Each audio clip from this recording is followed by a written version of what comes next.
Hello, everybody. Welcome to Module 5 and happy almost spring break. This is our last module before we will officially break for spring break. It is due technically the Monday of spring break because we are keeping the same consistent schedule. I'm not going to make you turn things in earlier just to rush to try to finish them. However, I will say turning it in early will benefit you because then you can just take the rest of the week off. And enjoy your spring break. And with the weather, the last couple days in Michigan last week, and then I know a few days that are coming up this coming week, it's really going to feel like spring, and I am so excited.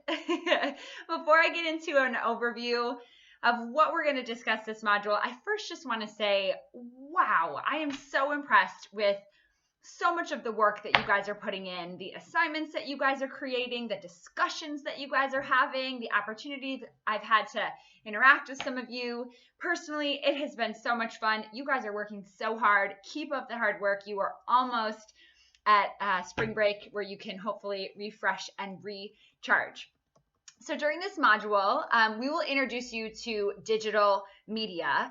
And how it has drastically changed the sport industry and will continue to change the way that sports focus on organizational communication and the way that sport media outlets communicate with their various publics. We will review the unique nature of sport product and marketing of that sport product. And then we'll introduce you to the concept of branding as well as a variety of different elements that are common both in contemporary integrated marketing communications and more traditional forms of communication. So we'll take a look at all of those. Some of those more contemporary elements include advertising, sponsorships, endorsements, digital media, and of course, social media. So we'll take a look at some of those. You can have marketing as a single entity, or you can have what we will refer to as integrated marketing communication for this course. An integrated marketing communication takes all the different components of marketing and communication and draws them together so that you have one cohesive plan that is consistent across your company, your business, your entity, whatever organization you're a part of. In the mid-1990s, sports fans followed the progress of their sport teams by reading the newspaper, by listening to their sport talk radio stations, by catching a segment of the evening news. But today, sports fans are much more sophisticated in tracking the progress of their favorite sport entities by logging onto various websites, by downloading video clips and podcasts, by watching live streams of events. They can, of course, attend sporting events more regularly pre-COVID and hopefully now post-COVID. And of course, there is social media and the partaking of discussions online with others who share similar sport interests. So it has vastly changed from what sport communication looked like in the early 1990s to what it is now, a little bit over 30 years later. There is so much more to the sport communication industry.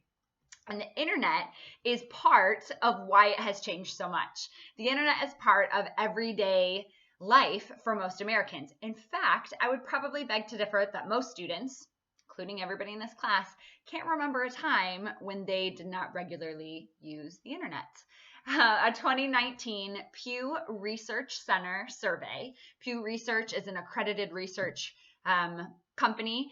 They did a survey in 2019, so just a year ago, that showed that 90% of adults in the US use the internet. Now, I know that might sound a little crazy, but adults is a wide age range. If we think about everybody from postgraduate to, or I should even say everybody that's in college, to then postgraduate, to having families, to being later in their career, to then retirement age, and then as you continue on in the life cycle, that whole age range is what is considered adults. And from this Pew Research, they have indicated that 90% of adults within that huge category use the internet. Of course, there's a few outliers. My grandparents don't use the internet. I have an uncle that doesn't use the internet. But again, 90% actually use the internet. And the increase of the internet has also enabled that widespread participation in the consumption of sports, including the participation in fantasy sports, in part because it's easier for organizations to participate, or it's easier for you to participate from anywhere in the world. So you can consume sports, but now you can also consume what is referred to as the fantasy sport industry, and also the gambling sport industry, online sport betting, because you can do it from anywhere in the world. And you can do it with people. You can organize and you can participate with other people that are anywhere around the world. Prior to 2016, it was illegal here in the United States. I'm sorry, 2018, I misspoke. But since 2018, when the Supreme Court struck down the federal law that mostly prohibited sport gambling in the United States outside of Las Vegas, DraftKings and other sport betting companies have partnered with states that have largely legalized online sport gambling and sport betting. And then, of course, the rise of fantasy leagues that are now legal. So among all of that, you know that the internet really is the reason for what laid the framework for all of this really to emerge in media and, of course, in sport communication. We wouldn't be talking about it now, and there wouldn't be so many different forms of communication or media if it weren't for the evolution of the internet. So we'll start our module by first talking about the internet and all the different things that it has led to. Sport organizations rely on websites to provide immediate conversation with both internal and external publics and key stakeholders. And consumers now widely access information on sport websites. Teams can effectively use the internet and social media to gain a comprehensive advantage over other organizations that might rely on traditional media. So if there is an organization that relies on traditional media, they're automatically going to have an underhand because they don't have that opportunity to immediately connect with their followers or their fans. To fully grasp the nature and the scope of online communication, we'll look at a few key factors that influence it, as well as the components that are instrumental for its success. Those areas need to be understood to really understand the online sport communication model. So the model itself has 7 different factors. There is the individual levels of involvement with respect to the sport entity. Then there's the individual motives. So there's the level of involvement, and then there are the motives for using the internet. So being involved in the sport, and then the reason why you want to use the internet to consume information. Again, this is the model for online sport communication. From there, that all filters down into 5 different categories. And those categories are content, design, performance, usability, and commerce. And all of those different things come together to create an online communication strategy that teams, businesses, organizations through sport, we're going to look at it through that lens, but really it is applicable to anybody who uses the internet to communicate, creates that online experience and that online platform for its users. So we'll take a look at each of those sections and why those need to be in line in order for an organization to be effective online. Then we'll get to probably my favorite part of this module, perhaps because I have a passion for marketing, but it is my favorite section of this particular module. There's a lot of different favorite sections for modules, but this is my favorite of this module. But we're going to take a look at marketing communication. And marketing communication is defined by the American Marketing Association, also known as AMA, as an all-encompassing term that covers aspects of marketing and communication, such as advertising, branding, graphic design, publicity, and public relations. Specifically, we'll look at public relations and publicity and crisis management after spring break, but that's kind of all part of marketing communication. During this particular module, we'll look more specifically at the advertising, branding, sponsorship aspect of it all. Beyond that, the definition of integrated marketing communication, also known as IMC, refers to the integration of the various marketing and communication methods into a cohesive, consistent message, conveying an original organization to its customers, fans, and other stakeholders. So it is not a carbon copy of another business. It is its own unique business. And all of those individual marketing and communication methods come together to create one cohesive message. So you can have a plan for advertising, you can have a plan for branding, you can have a plan for graphic design, for customer engagement, for community service, for sponsorships. All of that comes together though. They aren't individual silos. They work together. And that's referred to as integrated marketing communication. If you have a business that everybody works by themselves, that is more of an isolated marketing and communication strategy. But when it's all integrated and there are people from each of those units working together, that creates an integrated marketing communication plan, a cohesive effort for that business to create a product for its consumers. A sport team will use a variety of different marketing communication methods, such as traditional media, so your newspaper, your television advertising, as well as social media posts, videos. They might use a mobile app, personalized emails to consumers. All of this is an example of that integrated sport communication. A really cool example that I've outlined here within the module is Sport England, and they are a governmental organization that seeks to increase sport participation in England. And they launched a campaign called This Girl Can in 2015. The organization conducted research and found that 40% of English women between the ages of 16 and 40 are not active. And they also developed, so they're not active over the age of 16. I'm sorry, I'm getting ahead of myself.